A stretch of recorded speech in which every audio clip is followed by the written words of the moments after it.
Olá pessoal, sejam bem-vindos. Vamos dar continuidade às análises dos poemas do programa de 7 anos. Esta aula tratará da lição 8, cujo poema é Arranha o Touro, de Olavo Bilac, ok? Como sempre, nós vamos fazer análise em 4 pontos. Primeiro análise de forma, depois análise do conteúdo. Análise de forma em 4 pontos, verso, métrica, rima, estrofe, e depois a gente vai fazer a análise do conteúdo. O poema é um poema relativamente simples do ponto de vista do vocabulário, mas ele traz várias coisas bem interessantes do ponto de vista da estrutura gramatical, né? Que embora a gente não se proponha a fazer uma análise aprofundada, mas algumas coisas que vale a pena realçar para que a gente vá tomando pouco a pouco posse do conteúdo, né? Então, a primeira análise que nós vamos fazer é a análise quanto à forma, ok? Então, vamos lá. Análise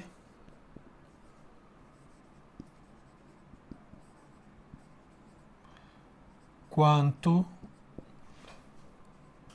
à forma. O primeiro ponto é o verso. Aí nós vamos fazer aquela análise, vamos fazer a métrica aqui. E vocês vão ver que todos os versos vão ter a mesma medida. Vamos fazer a classificação do verso. Lembrando, basicamente são duas as classificações do verso. Uma conforme o número de sílabas e outra conforme o acento da palavra terminal, né? A gente vai ficar... A outra a gente já fez, que é o verso. O verso pode ser grave, agudo ou esdrúxulo. Grave quando a última palavra for paroxítona, agudo quando for oxítona e esdrúxulo quando for proparoxítona, ok? Aqui nós vamos destacar só a classificação quanto ao número de sílabas, então vamos fazer a contagem das sílabas poéticas, tá bom? Então vamos colocar aqui os 2 primeiros versos que vocês vão ver, todos os outros são iguais. Então começa assim: pastava um touro enorme e forte à beira d'água. Então vamos lá.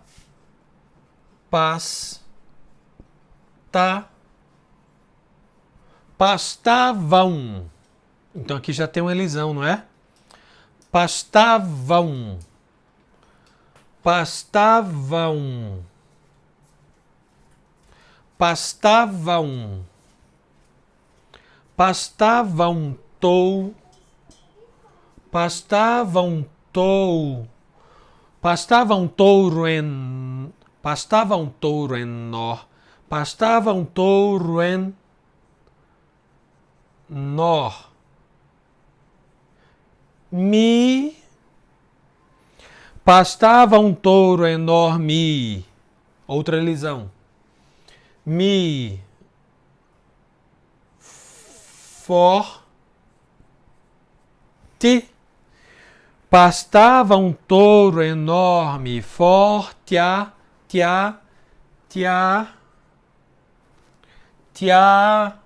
outra elisão.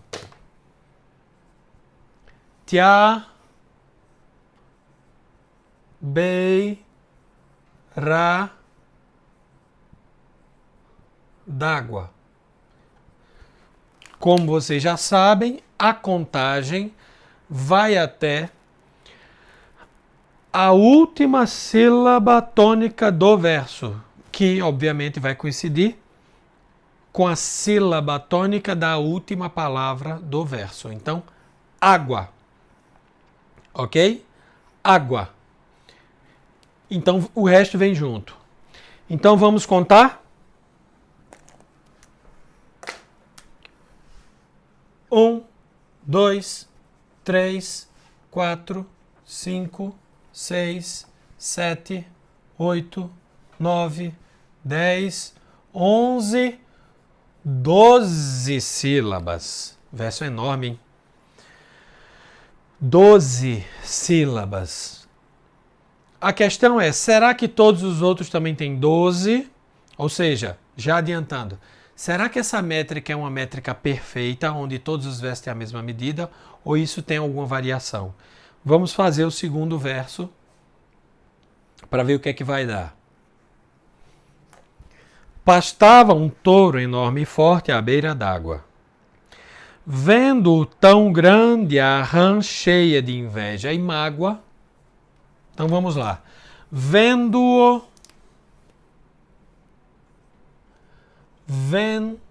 Vendo-o. Aqui emenda também, não é?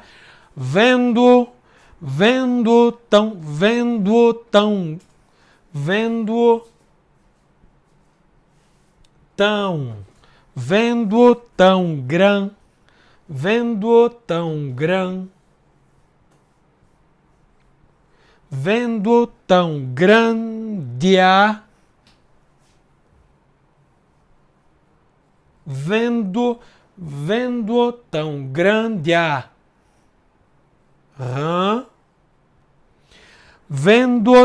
grande a rã, cheia de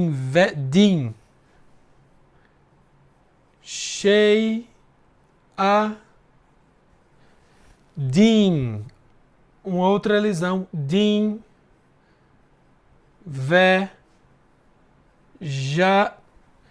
inveja, aqui novamente, a mesma regra. Mágoa, vem tudo. Vamos contar?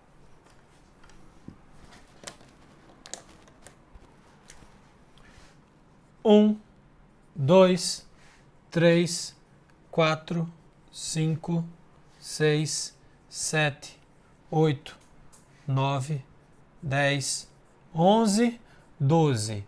Então, se vocês fizerem a métrica de todos os versos, vocês vão ver que todos os versos do poema têm 12 sílabas. Então, como é que se chama um verso que tem 12 sílabas?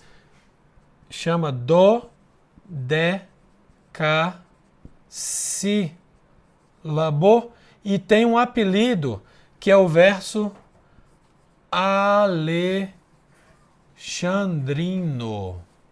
São versos alexandrinos. É um verso de 12 sílabas, ok? Então, olha. Pastava um touro enorme e forte à beira d'água. Vendo tão grande a rã, cheia de inveja e mágoa. Ok? Então é pelo som. Todos os versos, 12 sílabas. 12 sílabas. Disse, por que razão hei de ser tão pequena? Se você fizer todos eles, vai dar 12. Então, primeira análise, os versos são versos alexandrinos, ok? Então, vamos ao segundo tópico, que é a métrica. Como nós acabamos de ver, se vocês fizerem, vocês vão conferir isso daí. Quanto à métrica, o que é que nós temos? É uma métrica perfeita. Quer dizer que todos os versos têm a mesma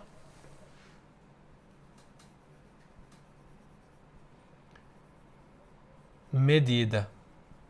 Todos eles, 12 sílabas poéticas, ok? Terceiro ponto. Opa, aqui é 2. Rima.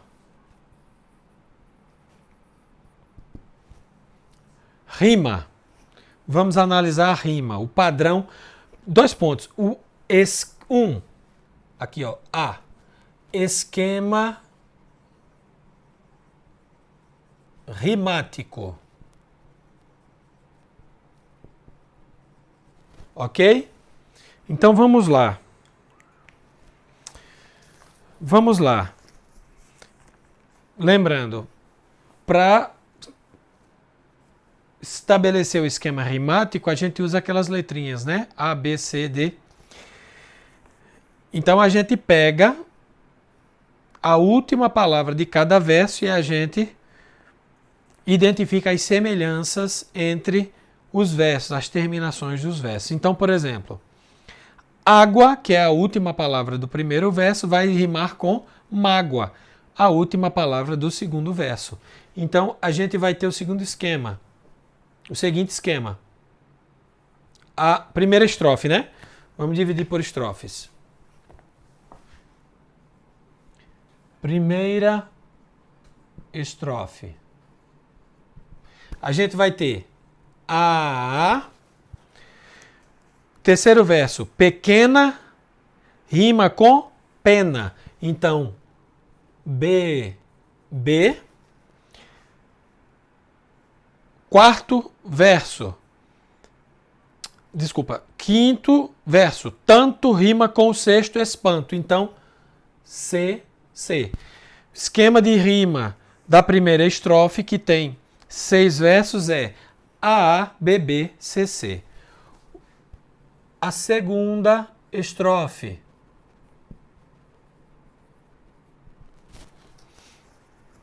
Interrogava. Essa segunda estrofe só tem 4 versos. Interrogava rima com inchava. Então, como não tem nenhum ava em cima, a gente coloca aqui o quê? D, D. E estouro rima com touro. É. Terceira estrofe.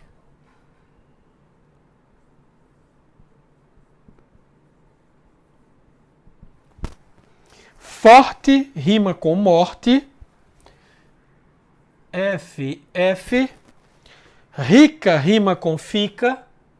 G, G. E consome com fome. H, H. Ok? Então, o esquema rimático é este. Segundo ponto das rimas que a gente tem feito aí nas últimas análises é o quê? O tipo de rima. E a gente percebe o quê? Ó? As rimas elas foram concebidas em pares. Água, mágoa. Pequena pena, tanto espanto. Veja, A, B, B, C, C, D, D, E, E, F, F. Lembra? Às vezes elas vêm em pares, às vezes elas vêm cruzadas, né? A, B, B, A, não é? Essa daqui, ela veio em pares. Então, quanto o tipo de rima é rimas paralelas ou emparelhadas. Então é paralelas ou emparelhadas. E o último ponto é a estrofe.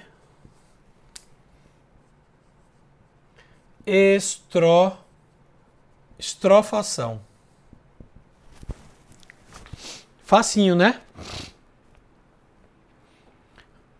O poema foi composto em estrofes. A estrofe é um conjunto de versos. São 3 estrofes. 3. 1. São 3 estrofes. 2 pontos. A primeira estrofe, ela tem 6 versos. Então, como é que nós chamamos uma estrofe de 6 versos? É uma cestilha.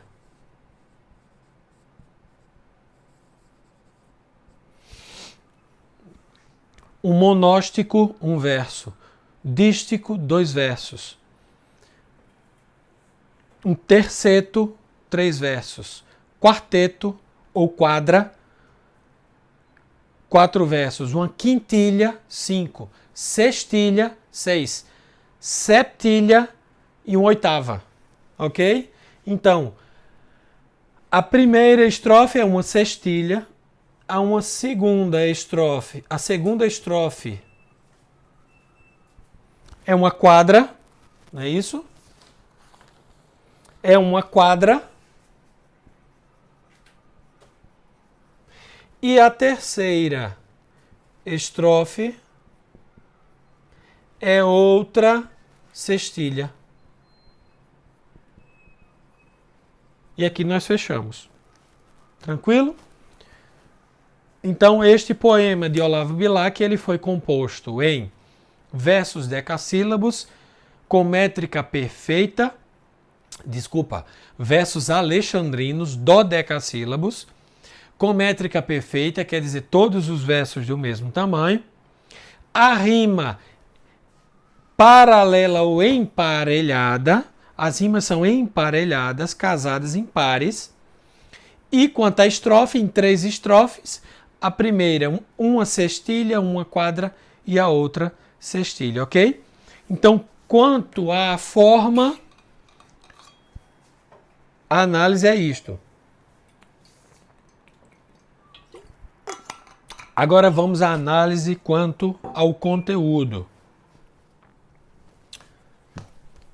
Quanto ao conteúdo, como eu falei, nós não temos maiores dificuldades de vocabulário. Mas existem várias coisas bem interessantes que valem a pena ser destacadas. Tá bom? Como eu falei, mesmo não se propondo a fazer uma coisa exaustiva, né? Quanto ao conteúdo. Então vamos lá. Vamos pegar aqui o primeiro verso. O que é que ele diz? Pastava um touro enorme e forte, vírgula, à beira d'água.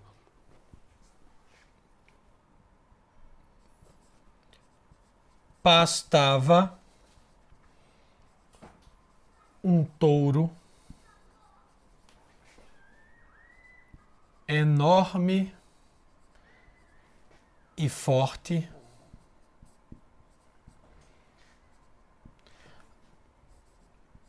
à beira d'água. Ponto.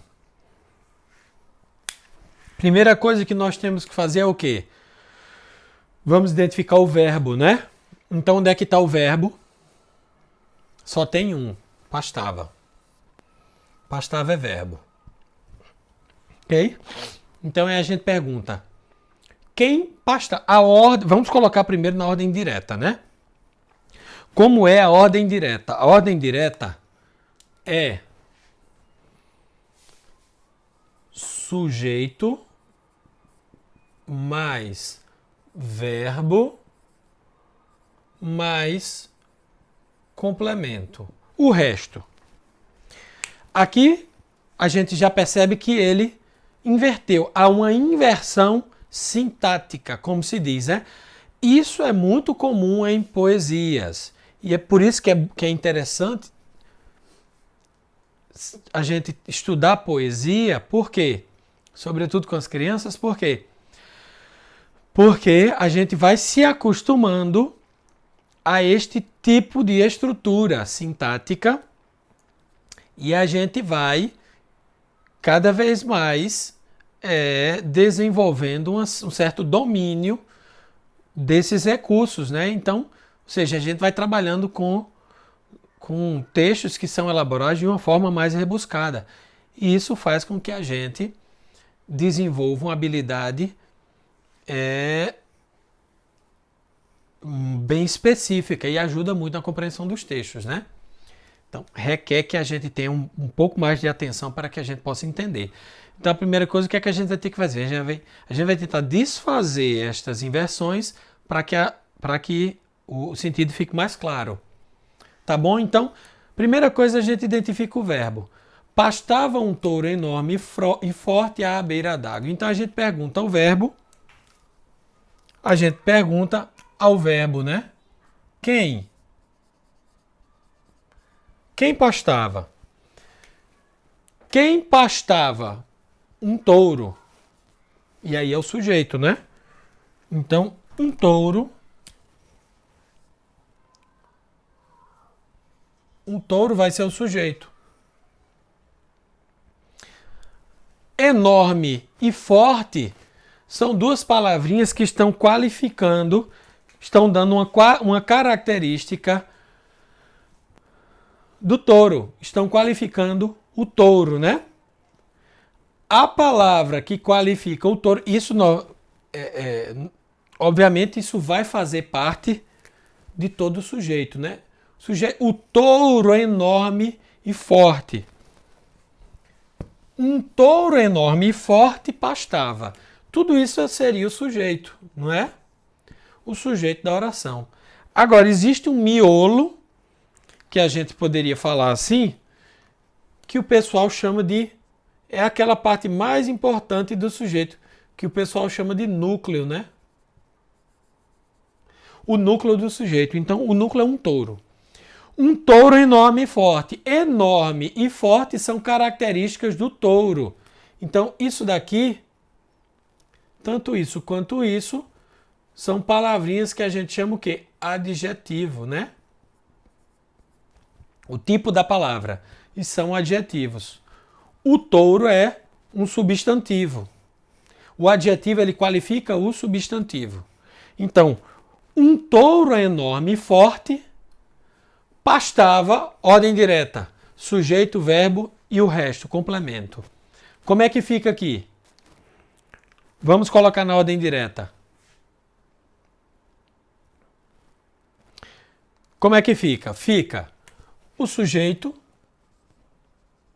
um touro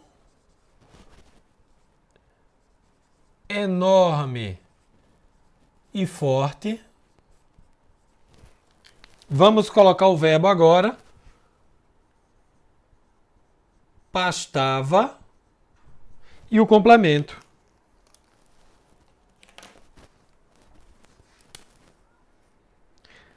À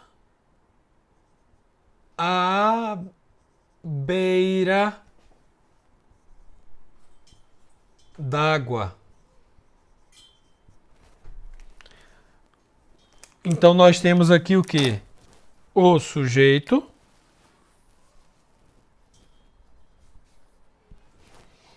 Temos o verbo.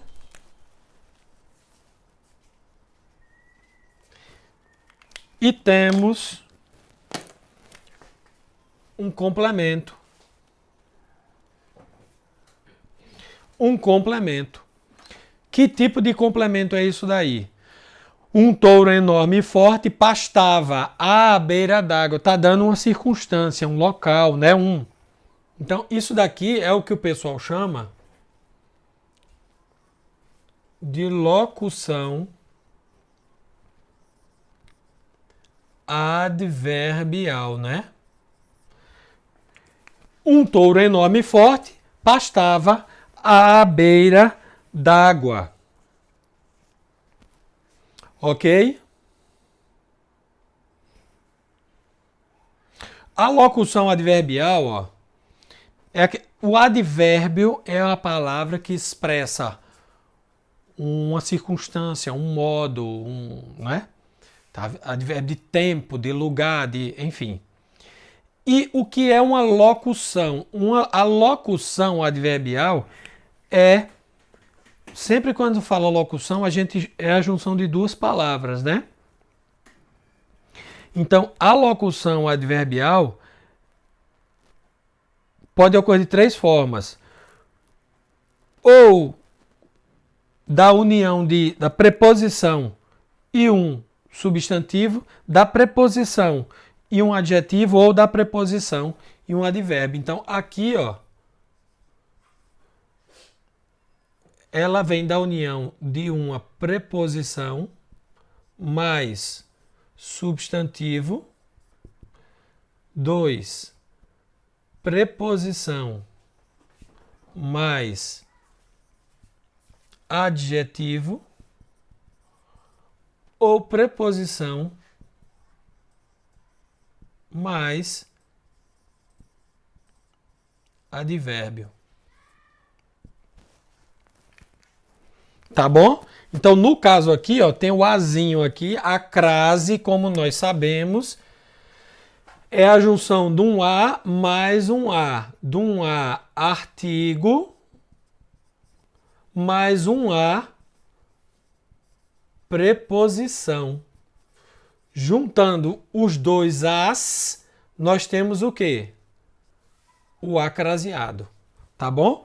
Então, ó, à beira de água, à beira d'água. Então, aqui nós temos preposição e um substantivo, e aqui uma outra preposição mais um outro substantivo.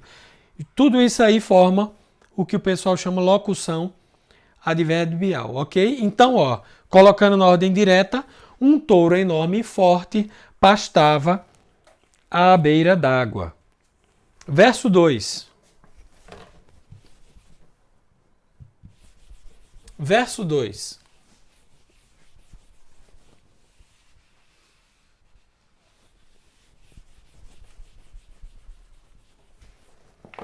Verso 2. Vendo-o tão grande a rã cheia de inveja e mágoa, vendo-o tão grande a rã cheia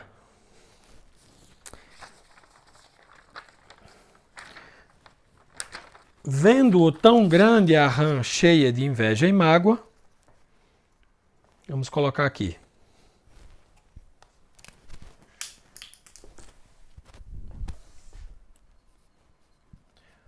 Vendo-o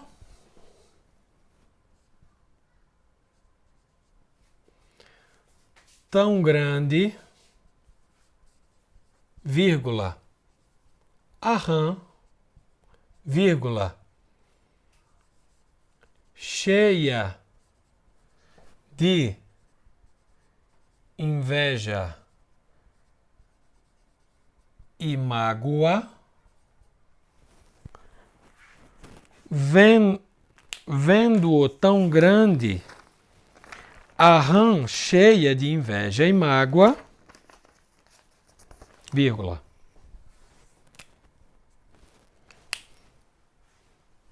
Ó, tem outra inversão aqui, né? Primeira coisa que a gente tem que fazer é identificar o quê? O verbo. Vendo-o tão grande, a rã cheia de inveja e mágoa. Onde é que está o verbo? Aqui está aqui, ó, vendo, não é? Não é isso? Então, vendo, quem viu? Quem viu o quê? A rã viu. Não é isso? A rã viu. Então, a rã é o sujeito. Vendo é o verbo. A rã, ordem direta, sujeito, verbo e complemento. A rã, vendo-o. Vendo-o.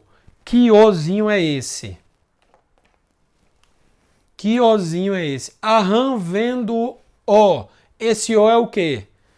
O é o touro. Não é? É um pronome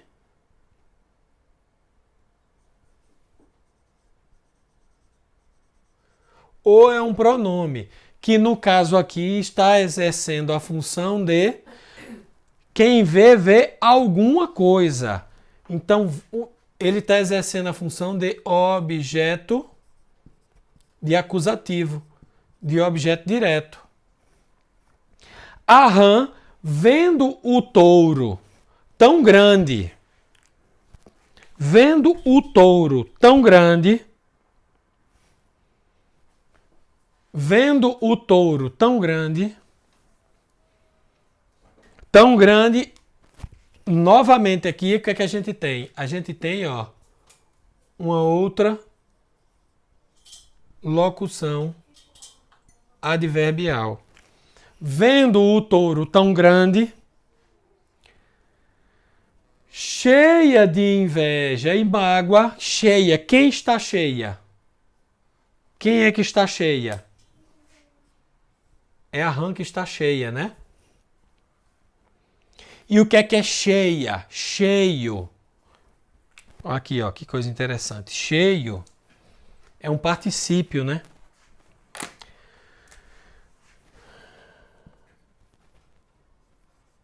Cheia. Cheia é um particípio.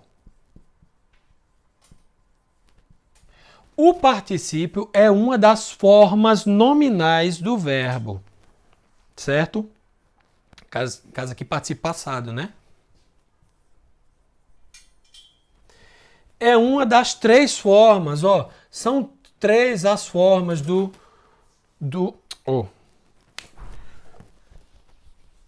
Vou botar aqui, ó. Formas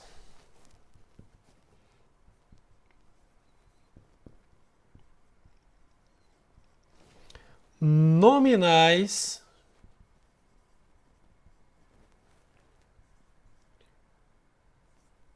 do verbo. Subindo, né? São três. Um é o infinitivo. 2, o particípio. E 3, o gerúndio.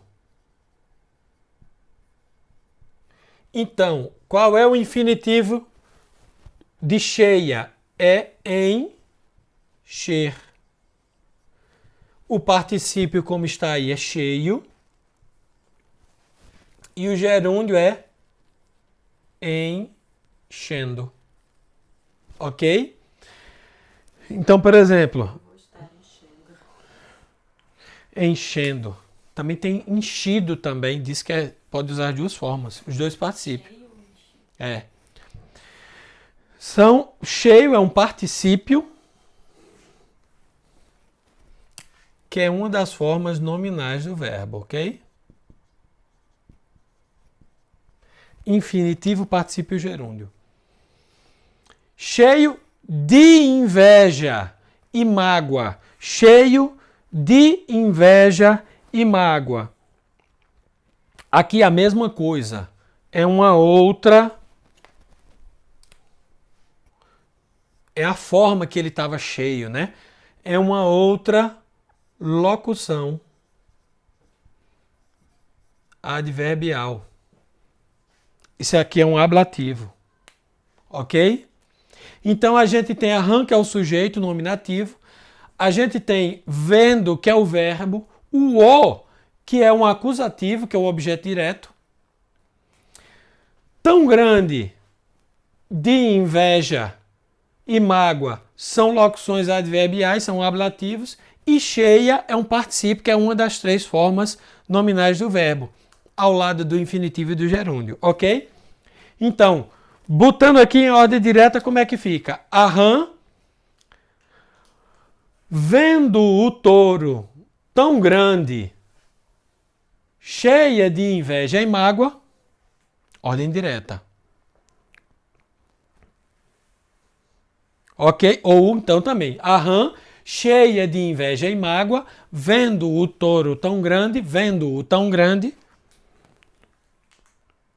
Ok? Disse. Quem disse? Quem disse? A rã, né? A rã disse. Na verdade, a rã, esse vendo está relacionado com a rã, mas o verbo principal está lá no disse, né? Aham disse, né? Aham, vírgula. Vendo, doutor? Aham disse. Quem disse? Aham. Mas da mesma forma, ela é tanto sujeito de vendo quanto sujeito de disse. Não é isso? Ela disse. Disse o quê? Por que razão hei de ser tão pequena que aos outros animais só faço nojo e pena? Disse o quê? Por que razão hei de ser tão pequena? Por que razão hei de ser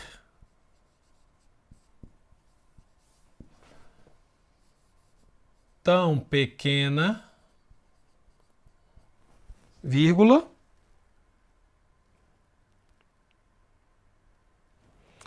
que aos outros animais só faça nojo e pena? Que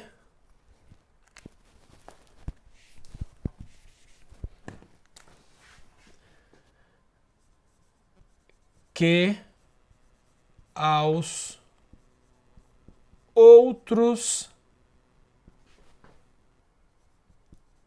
animais só faça nojo e pena.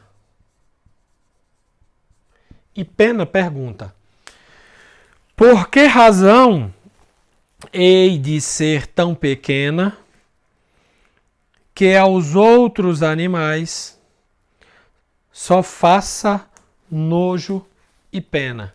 Por que razão, quem está falando é Han, né? Por que razão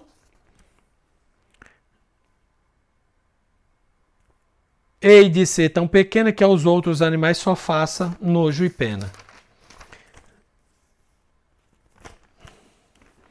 Então vamos lá. Por que razão eu hei de ser, né? Por que razão eu hei de ser tão pequena que... Aí aqui tem esses quezinhos, né? Sempre esse que é um negócio que a gente tem que prestar atenção.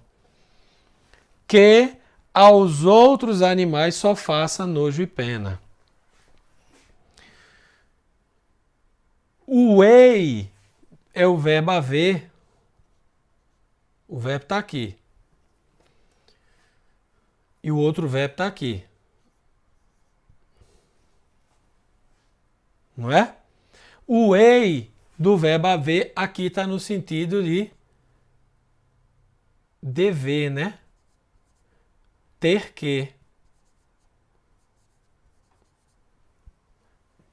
Por que é que eu tenho que ser tão pequena? Por que é que eu devo ser tão pequena?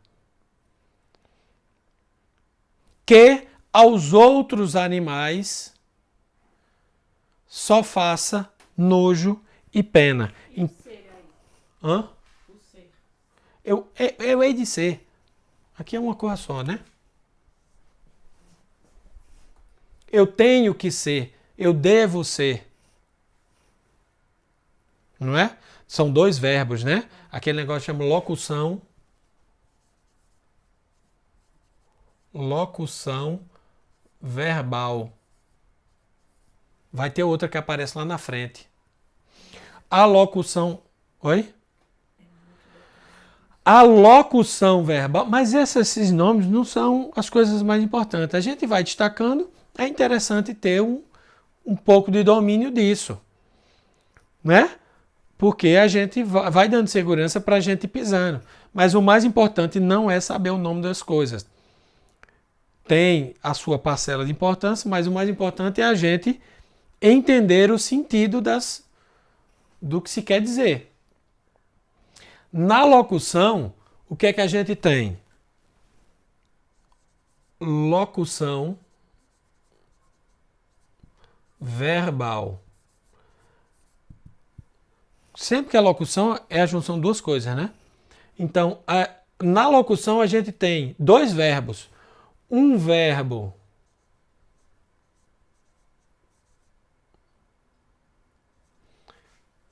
que o pessoal chama principal.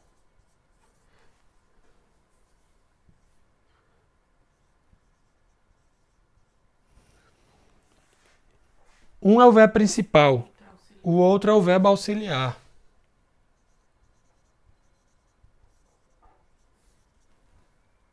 Certo? Aí o verbo principal, ele sempre está naquelas formas. Lá na frente vai ter outro caso aqui, ó. Infinitivo, segunda partida. Exatamente. Aqui, ó. No caso, põe-se a comer, quando ele diz lá na frente. Põe-se a comer. O verbo principal, ele está sempre numa daquelas três formas. No infinitivo, no particípio ou no gerúndio. E o verbo auxiliar é o que vem do lado. No caso aqui, ó, quem é o principal? Hei de ser. O verbo principal é o ser, né? Então a locução verbal. Que, aí a bronca aí é esse quezinho. O que é esse quezinho? O que é sempre um problema.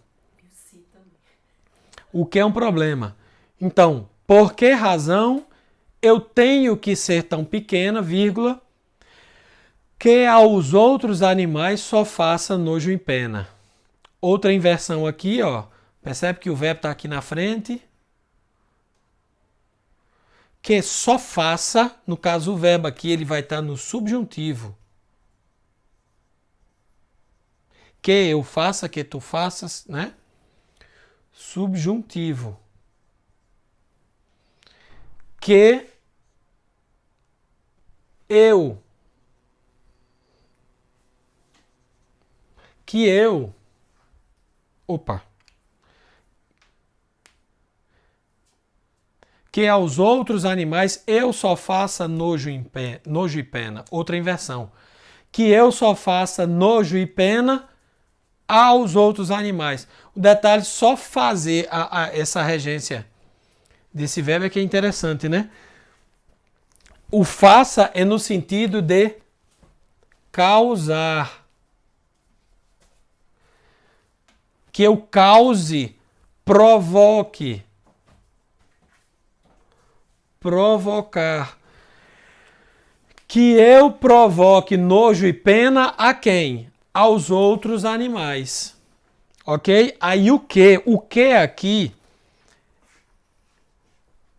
é pronome relativo, ou seja, ele se refere a algo que está anteriormente, ou ele é conjunção?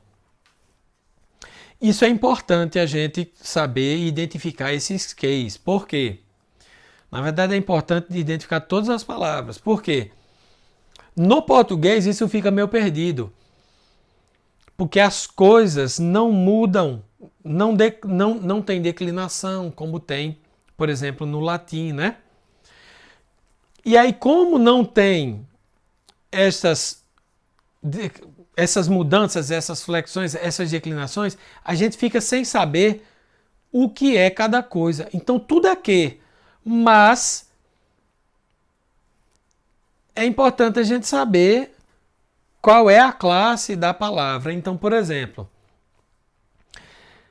por que razão ele ser tão pequena? Pequena é o quê? Pequena é uma qualidade, né? É um adjetivo. Então, a palavra que está antecedendo o que não é um substantivo, é um adjetivo. Então, isso daqui não é um pronome. Isso é um macete bom. O que ele é pronome relativo, ele se refere àquele antecedente quando a palavra que está antes dele é um substantivo. Então aqui não é. Ele é o quê? Ele é uma conjunção. E a conjunção, e qual é a primeira importância disso? É porque o pronome ele muda, ele declina. Tá certo? A conjunção não. A conjunção é uma classe de palavra invariável, então ela nunca vai mudar. No português, como eu digo, o cara se vira porque tudo é que. Mas, por exemplo, se você for para o francês, você vai ter que saber. a quem isso se refere. Porque se isso se referir, por exemplo, ao sujeito, se for um pronome relativo que se refere ao sujeito, o que é de um modo, é o que. Se for pronome relativo que se refere a um objeto, o que já não é que, é que. Então, nos outros idiomas, no latim nem se fala. Se for pronome, muda. Se for conjunção, não muda. Então, aqui é conjunção. A conjunção. E outra coisa. E se for pronome, ele tem função sintática. Ele exerce uma função. Se for conjunção, ele não exerce função sintática. Assim como a preposição não exerce função sintática. Então, por exemplo, no latim, isso é muito fácil, porque a gente diz assim, a preposição não tem caso. A conjunção não tem caso. Entendeu? Então, se for pronome, tem caso. Se for conjunção, não tem caso. Então, no caso aqui, ele é conjunção. É só um conectivo que tem a finalidade de juntar uma oração com outra.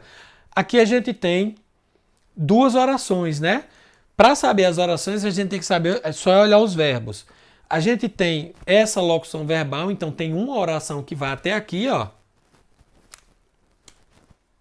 É a primeira. E tem a segunda, que é esta outra aqui, que tem o outro verbo. Uma é subordinada da outra. Então, esta existe em função desta, que é a principal. Que aos outros animais só faça nojo e pena. Isto daqui é a consequência deste primeiro fato. O fato de ela ser pequena gera uma consequência. Qual é? Que os animais sintam nojo e pena. Então esse que não é pronome. Ele não se refere a nada anterior. Ele é conjunção, ok? E como conjunção, ele simplesmente está ali para juntar essas duas orações. É como se fosse um parafuso para ligar as duas orações. Ok? Então vamos seguindo. Vamos seguindo.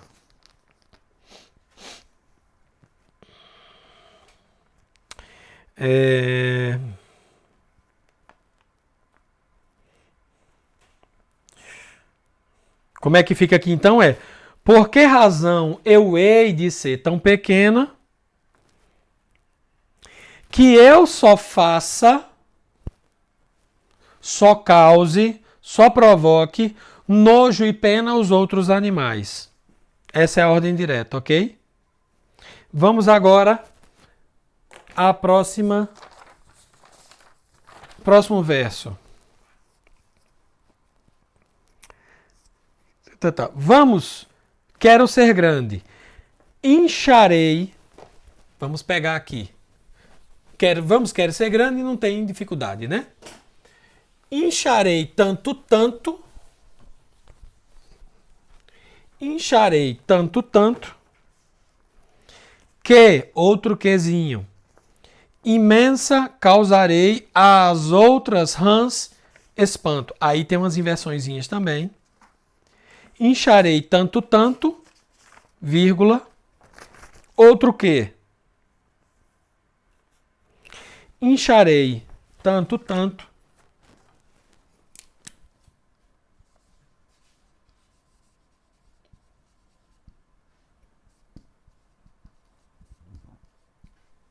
Tanto, tanto, vírgula, que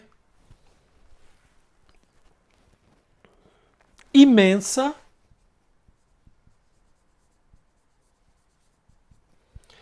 causarei As outras rãs espanto.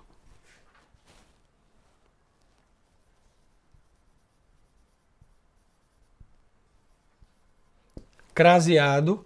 As outras rãs espanto.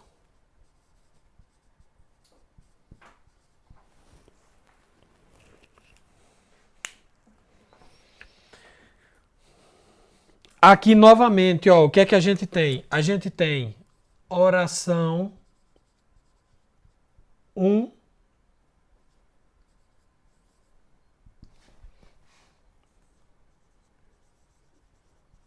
Incharei. O verbo está aqui. Tanto que imensa, causarei. O outro verbo. 2 verbos, 2 orações. Incharei tanto. Incharei tanto que a palavra que está antes do que é um substantivo, não. Então esse que não é pronome. Ele é conjunção de novo. Se é conjunção, não possui função sintática.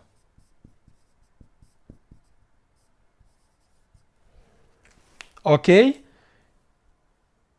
Ele está ali para juntar 2 orações. Incharei tanto que causarei as outras rãs espanto. Que quem? Que eu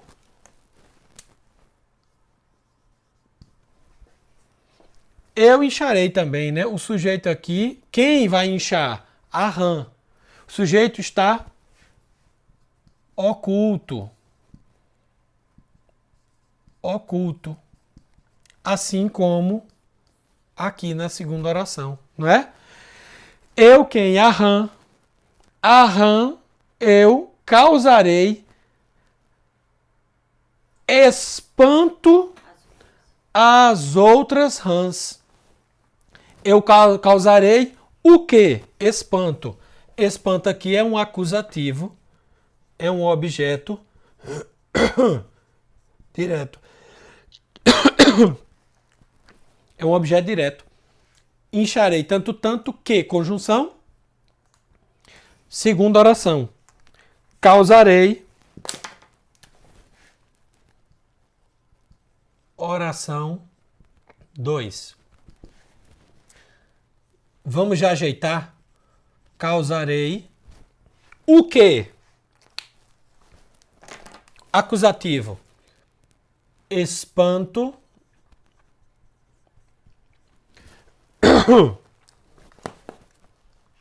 Vamos botar aqui vermelho, que é o verbo. Causarei espanto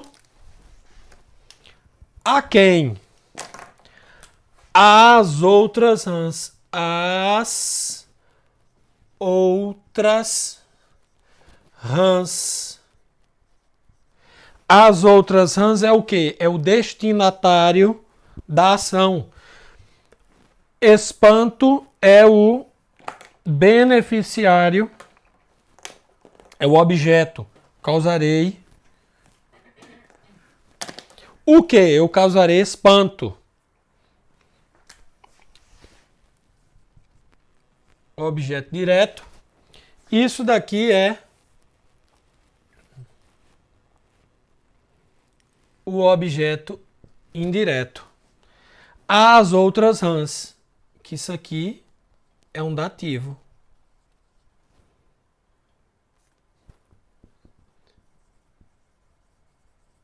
Eu acho que é um acusativo. Ok? Eu, quem causará? Eu, sujeito, nominativo, eu causarei espanto às outras rãs. Então, ajeitando aí. Eu incharei tanto que imensa, isso daqui é o que o pessoal chama de é só uma explicação, é o que o pessoal chama de aposto, né, meu amor? Que imensa causarei às outras rãs espanto. Causarei espanto às outras rãs. Tá claro? Tá claro?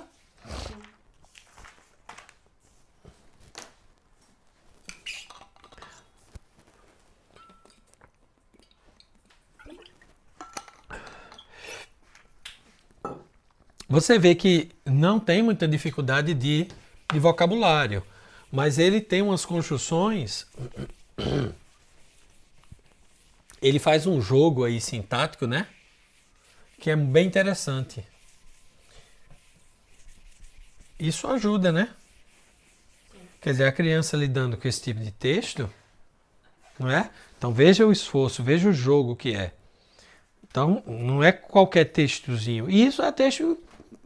Sim. Eu acho que esse é do Poesias Infantis. É, exato. Isso é uma fábula, né? Arranha o touro, né? Mas veja a riqueza, né? Então vamos lá. Vamos seguindo. Deixa eu pegar aqui a minha burrinha.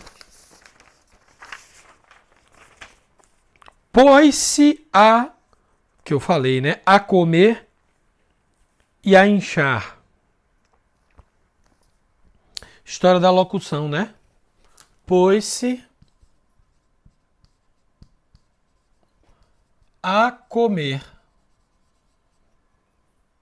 e a inchar. Aqui a gente tem dois verbos.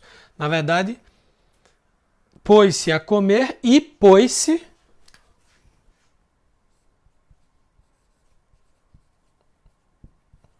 a inchar, né? São duas orações, digamos assim, né? O i, ele nada mais é que uma conjunção também para juntar as duas. Não é isso? Pôs-se a comer, aquilo que eu falei há pouco, é uma locução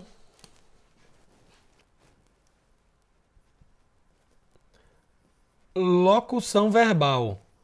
Temos um verbo principal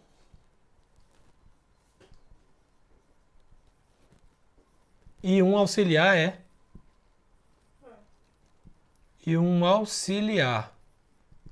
O principal, ele ou é um infinitivo, ou é um particípio, ou é um gerúndio. Ok? No caso aqui, nós temos quem? Quais são os verbos principais? Comer e inchar. Não é isso? E o verbo auxiliar é pôr.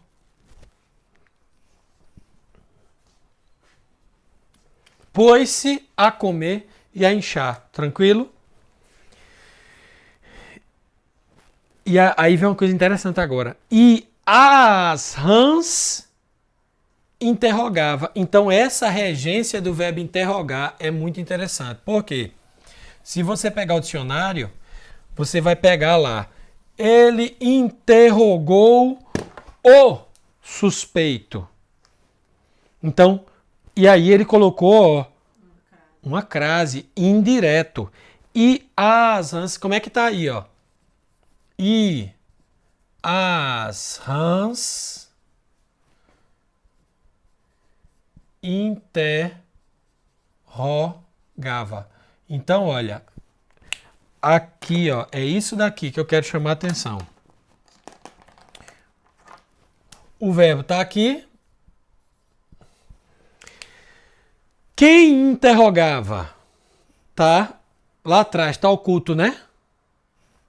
A rã, a que queria inchar e ficar como um touro, a rã interrogava as amigas, interrogava as rãs. Então, aqui ele construiu interrogar com a regência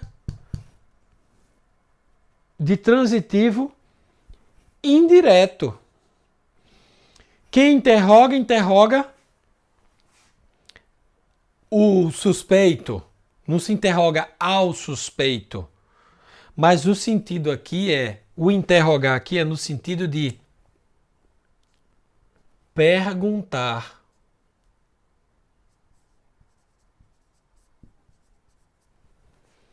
E o perguntar é perguntar a. Quem pergunta, pergunta algo a alguém. Então, por isso que ele colocou aqui o interrogar nesse sentido. Perguntava às rãs, às amigas. Então, não é no sentido de interrogar, é no sentido de perguntar. E aí, nesse caso, cabe a crase aqui, cabe o complemento aqui é um dativo, é um objeto indireto. Ok? E não um objeto direto, e não um acusativo. Ele pergunta algo a alguém.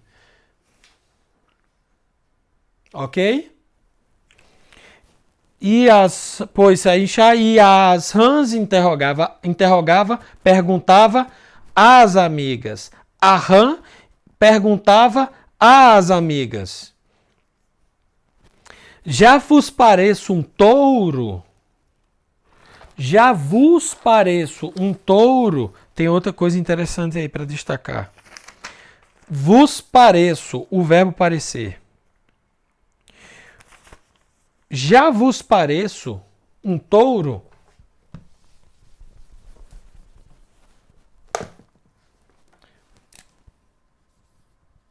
Já vos pareço o quê? Um touro? Duas observações aqui.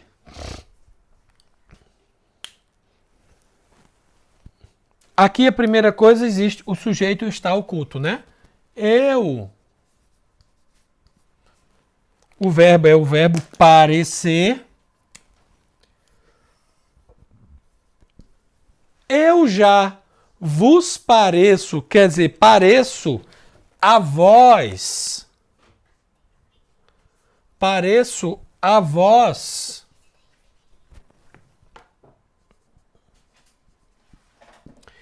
Eu já vos pareço, eu já pareço a vós um touro. Então, um touro. Aí o verbo parecer. Que tipo de verbo é esse?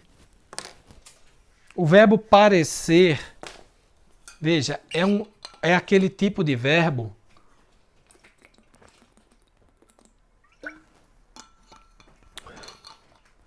como se diz, em que o complemento é uma qualidade do sujeito. Não é propriamente um objeto que sofre a ação do verbo ou é destinatário da ação do verbo. Ou seja, não é um objeto direto, como eu vejo o gato. O gato sofre a ação de ser visto, né? Ou eu dei o livro a Valesca. Sujeito, dei verbo, o livro, acusativo, objeto direto, a Valesca, destinatário final, objeto indireto, dativo. Então, não é isso. Aqui é como o verbo ser. Quer dizer assim, Valesca é linda.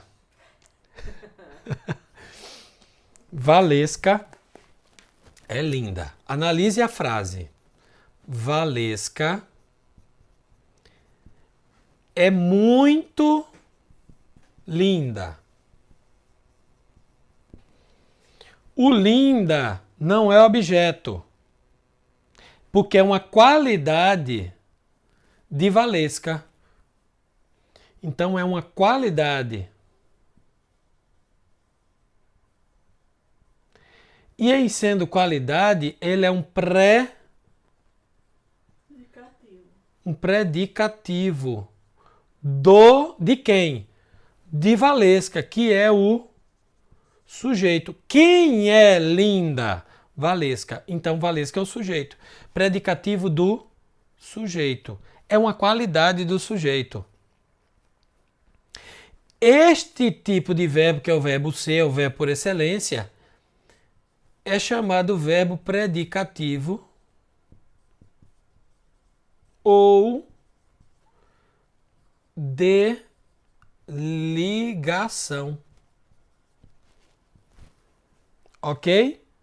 O verbo parecer, aqui ele se apresenta tal como o verbo ser. A mim me parece. Então, quando ele diz, eu pareço um touro. Um touro denota um aspecto, uma qualidade do eu, da rã, do sujeito. Então, um touro aqui é um predicativo do sujeito. O vós, eu pareço a vós. Então, o vós é um dativo, um objeto indireto.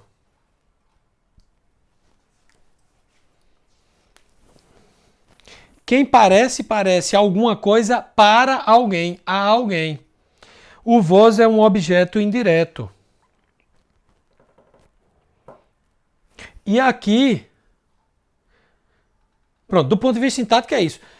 Eu já vos pareço um touro, ok. Agora, eu só queria chamar a atenção isso aqui. E aqui a gente tem uma o quê? O que se chama uma figura de linguagem, não é? Aqui eu tenho uma figura de linguagem. Quando diz eu pareço um touro, eu pareço um touro. Aqui eu tenho uma figura de linguagem. Isso aqui é o quê? É uma metáfora. Na metáfora, eu tenho uma comparação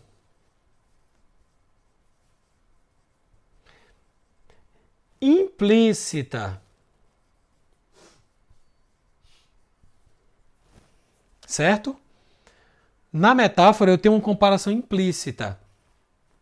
A gente percebe que há um pano de fundo aí que sugere uma comparação. A gente tem uma mudança de significado das palavras, né? Na verdade, aqui o touro, quando ele diz eu pareço um touro, quer dizer isso. Há uma alusão ou à grandeza do touro, ao tamanho, à dimensão, ou então à força do touro. A gente capta esse sentido. Mas é diferente de a gente dizer eu sou como um touro.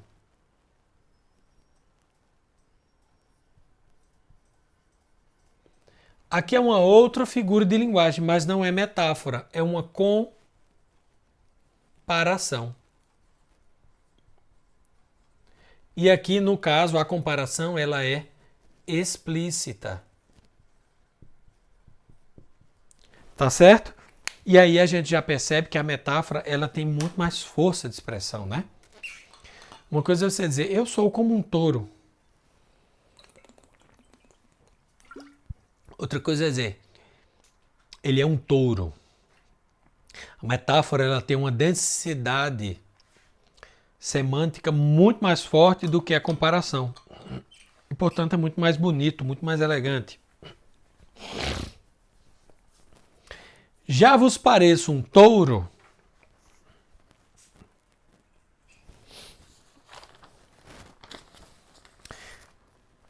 E inchava. mas em vão. Tanto inchou, quem tanto inchou? A rã tanto inchou, que num tremendo estouro, rebentou e morreu, sem ficar como o touro. No primeiro caso você tem uma metáfora, no segundo caso você tem uma comparação. Ok?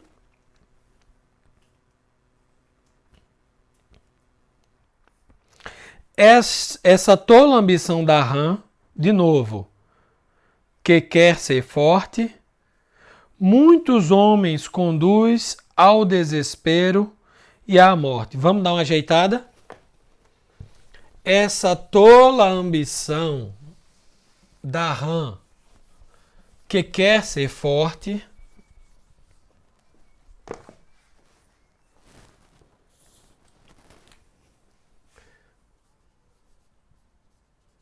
essa tola ambição, essa tola ambição da rã que quer ser forte, da rã quer ser forte, muitos homens conduz ao desespero e à morte. Muitos homens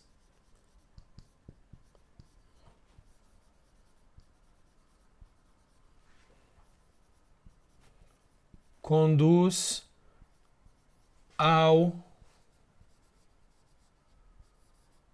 desespero e à morte. Quais são os verbos? Essa tola ambição que quer ser, aqui tem um verbo aqui. Que quer ser forte, muitos homens conduz. Temos dois verbos. E aqui tem um quezinho, né? Aqui tem um quezinho. Então a gente percebe que a gente pode dividir isso aqui. Essa tola ambição da rã, muitos homens conduz muitos homens ao desespero e à morte. É a primeira. E a outra é que quer ser forte.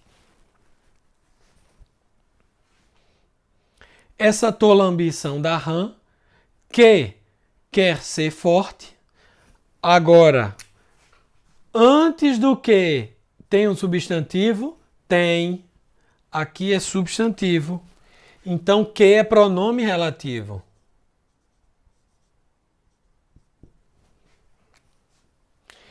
Quem quer ser forte? O que se refere a quem? A rã. Então, a rã é o antecedente, não é? A rã quer ser forte. Essa tola ambição conduz quem? Muitos homens. Isso aqui é objeto direto, acusativo. Conduz quem? Ao desespero e à morte. Aqui é o quê? Aqui é um estado, né? Não é propriamente um destino. Um destinatário, um objeto. Me parece que isso daqui não é um objeto. Quer dizer, a regência do verbo conduzir aqui, quem conduz, conduz algo a algum lugar, mas este a algum lugar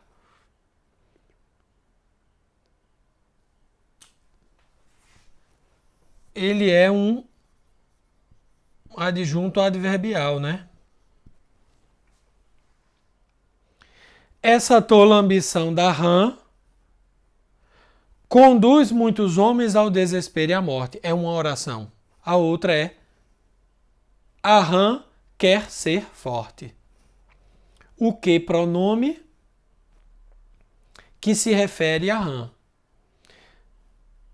É um substantivo que está antes do que, portanto, não é conjunção. Portanto, exerce função sintática, não é? A conjunção não. Ok? Essa tola ambição da rã, a rã que quer ser forte, conduz muitos homens ao desespero e à morte. Gente pobre invejando a gente que é mais rica, mesma coisa. Mesma coisa daqui. Um outro quezinho, né? Gente pobre invejando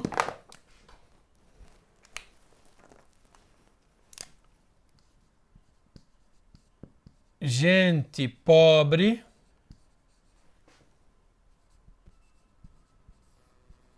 invejando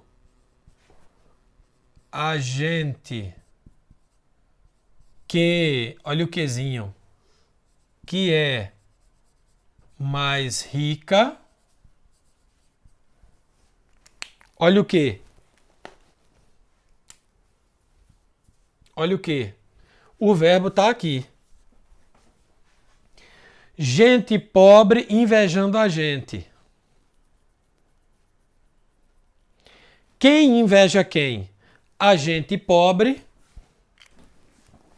Quem está invejando? A gente pobre. Aqui é o sujeito. Invejando a gente. A outra gente. As pessoas. Os ricos, na verdade, né? Então aqui é um objeto direto, um acusativo. Que é mais rica. Aqui um outro verbo. Então temos duas orações. Aqui é verbo e aqui é verbo. A primeira oração, em gente pobre invejando a gente que é mais rica. Antes do que é um substantivo, é. Isso aqui não é substantivo. Então, o que é pronome relativo. Se refere a quem? A gente que é mais rica. Quem é o antecedente de que? É a gente. A gente, né? A gente é mais rica. A gente que é mais rica. Gente pobre invejando a gente que é mais rica, quer como ela gastar, quer gastar como ela,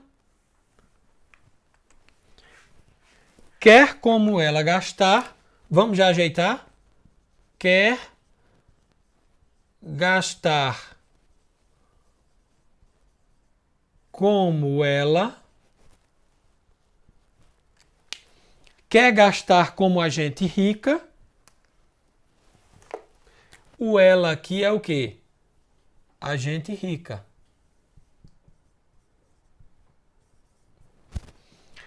Quem quer gastar como a gente rica? A gente pobre.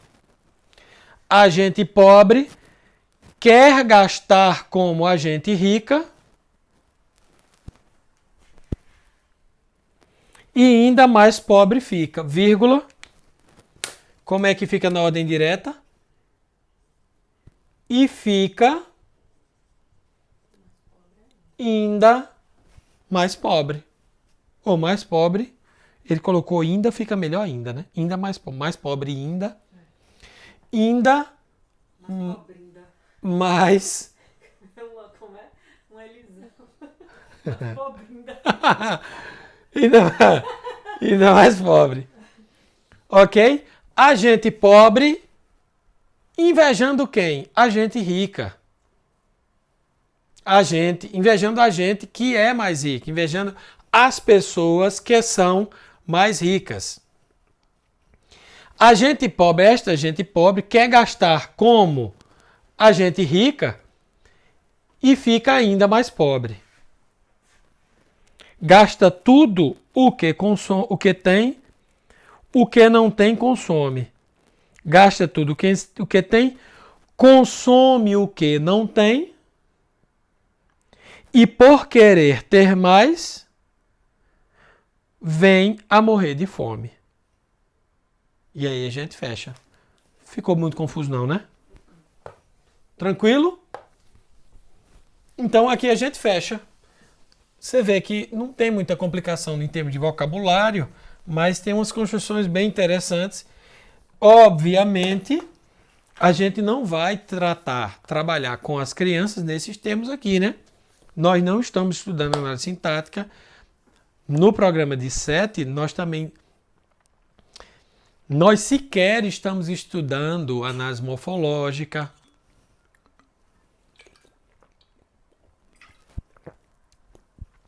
A ideia aqui é, como eu já repeti 1000 vezes, dar uma esclarecida, uma ajeitada, desfazer essas inversões sintáticas, esses hipérbatos,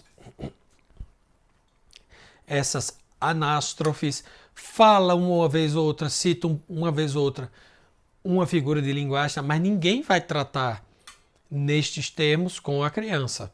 Isso aqui, estas aulas são para vocês, para os pais, para ajudar na compreensão do texto, de modo que quando for fazer a abordagem com a criança, você vai desfazendo essas inversões e vai ajudando para que ela tenha mais facilidade na compreensão. É só isso. Como a gente sempre diz, a gente vai fazendo uma abordagem em camadas, a gente vai se aproximando do texto e cada vez que a gente dá um passo, a gente aborda numa camada mais profunda de sentido. Então, a gente parte das camadas mais superficiais, da simples memorização, da absorção do vocabulário, compreensão básica do sentido do texto. Aí entra mais um pouquinho, a gente, nos programas seguintes, né? Aí a gente já vai saber quais são as classes das palavras, já vai saber, isso é um substantivo, isso é um adjetivo, isso é uma conjunção, isso é um pronome, isso é um advérbio, isso é uma interjeição, isso é um verbo, por aí vai. Dá um passo mais à frente, aí a gente já vai dizer, isso daqui é um substantivo que tem função de sujeito, isso daqui, e por aí vai. Isso aqui é um objeto direto, isso aqui é um objeto direto, isso aqui é um acusativo, isso aqui é um dativo. Quem se refere ao quê? Ou seja, qual a função que aquela palavra exerce na oração. Então a gente já está falando de sintaxe. Então a gente vai avançando aos poucos e vai aprofundando gradativamente. Então agora não é hora de fazer essas abordagens, a gente vai tocando para a gente ir mais ou menos se situando e se preparando para o que vem mais à frente, tá bom? Então, muitíssimo obrigado. Tchau, tchau e até o próximo vídeo da lição 9, a análise do poema da lição 9, tá bom? Vamos lá. Tchau, tchau.